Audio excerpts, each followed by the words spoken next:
Yes, kiddos. Last chapter in political science is outcomes of democracy.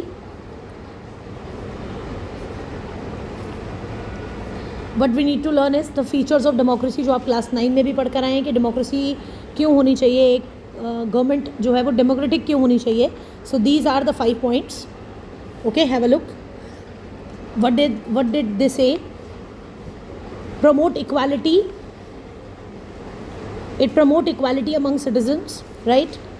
It enhances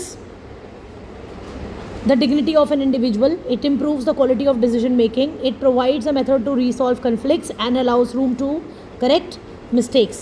So ये basically 5 essential features हैं democracy के जो इस chapter में given है. तो वैसे ही इसको as it is कर लीजिएगा, no problem at all. Now it comes the long and an important question of this chapter. How democracy is being accountable, responsive and legitimate. ठीक है, इसको बहुत ध्यान से करेंगे. ज़्यादातर क्वेश्चन पेपर में आपको यही क्वेश्चन मिलता है. अकाउंटेबिलिटी मतलब आंसरेबिलिटी. सरकार जो है वो गवर्नमेंट जो है वो आपके लिए आंसरेबल क्यों है. That means whatever you have the query they should answer your questions. That is what they wanted to say. 2 to 3 points in accountability should be learned, right? अब रिस्पॉन्सिव, दैट मीन्स कि हम as citizens we are the responsibility of the government has to take the responsibility of its citizens, right? Legitimate का मतलब lawful.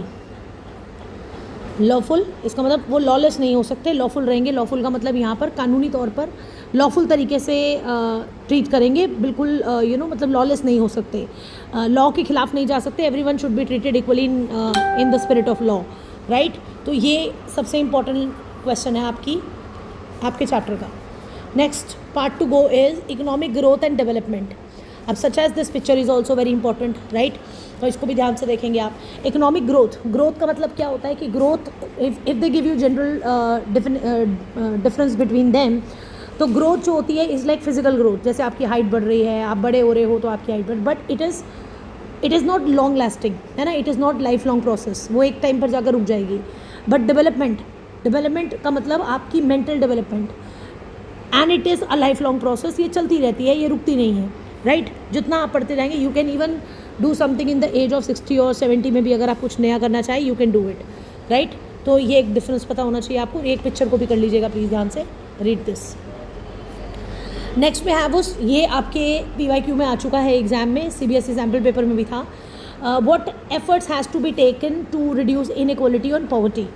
Inequality मतलब अगर सामाजिक तौर पर, अगर हम सोशल पॉइंट ऑफ व्यू से देखें, डेमोक्रेसी में भी अगर इनइक्वालिटीज़ होती हैं, मतलब भेदभाव देखा जाता है, तो उसे कैसे कम किया जा सकता है. How poverty has to be reduce and inequality has to be reduce. Inequality को रिड्यूस करने का सबसे ईजी तरीका है टू प्रोवाइड इक्वल अपॉर्चुनिटीज़. ठीक है, एजुकेशन के नाम पर, हेल्थ के नाम पर, फैसिलिटीज़ के नाम पर. पॉवर्टी को रिड्यूस करने के लिए आप लिटरेसी की तरफ ज़्यादा ध्यान दे सकते हो, हेल्थ की तरफ ज़्यादा ध्यान दे सकते हो, and open schools, colleges. So this is a general question. It does not need to मतलब ये रिक्वायरमेंट नहीं है कि आप बुक खोल के इसे पढ़ें. You can write in general way also, right?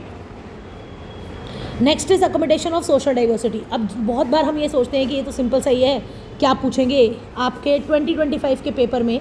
25-26 का सेशन है, 4 और 5. लास्ट ईयर ये 5 नंबर में आया था बेटा. 5 मार्क में एक क्वेश्चन आया था, अकोमोडेशन ऑफ सोशल डाइवर्सिटी. और ये लिटरली एक मतलब सरप्राइजिंग क्वेश्चन था पेपर में कि इसमें 5 नंबर में से कैसे लिखें. तो कोई भी क्वेश्चन को लाइट ना लें. All the question should be clear to you, right? Social diversity का मतलब किस तरह से सोसाइटी में जो इतने डिफरेंसेस हैं या इतनी डाइवर्सिफिकेशन है, वो उसके हिसाब से हम कैसे उसको अकोमोडेट करेंगे. या क्वेश्चन जो था वो इस तरह से था दैट सोशल डाइवर्सिटी को ख़त्म करने के लिए किस तरह से सोशल डाइवर्सिटी को एनहांस करने के लिए किस तरह से हम, how it is different from dictatorship. That was the question.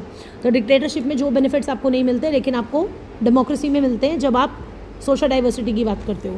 So this is a very important question, do not ignore it please. ये भी लास्ट ईयर आ गया तो होपफुली इस बार नहीं होगा, बट स्टिल कंसेप्चुअली आपको ये पता होना चाहिए, right? And the chapter ends here by saying dignity and freedom of the citizens. ये डेमोक्रेसी के बारे में बताता है. पिक्चर्स को ज़रूर देख लीजिएगा इस चैप्टर के प्लीज़. पिक्चर बेस्ड क्वेश्चन बहुत इंपॉर्टेंट रहेगा इस चैप्टर में से. Revise it carefully. Okay, done. The chapter is done. Revise this chapter and prepare your complete political science and get 20 on 20. All the best. God bless you.